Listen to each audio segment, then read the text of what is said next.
Walang masamang magsimulang muli.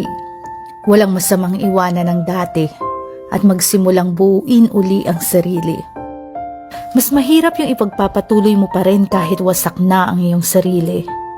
Yung itutuloy mo pa rin kahit patuloy ka nang nadudurog sa sakit. Mas nakakatakot yung ayaw mong kumawala kasi hindi mo alam kung anong mangyayari. Ayaw mong huminto kasi nasanay kang sinasaktan ka palagi. Ayaw mong itigil kasi takot kang mag-isa. Takot kang mawalan. Pero ang totoo, nauubos ka habang nananatili dyan. Magsimula ka. Huwag kang matakot humakbang. Ngayon ang tamang panahon para kalimutan ang nakaraan. Magsimulang muli at magpalaya. Magsimula ka. Ngayon na. Kaya mo. Kayang-kaya.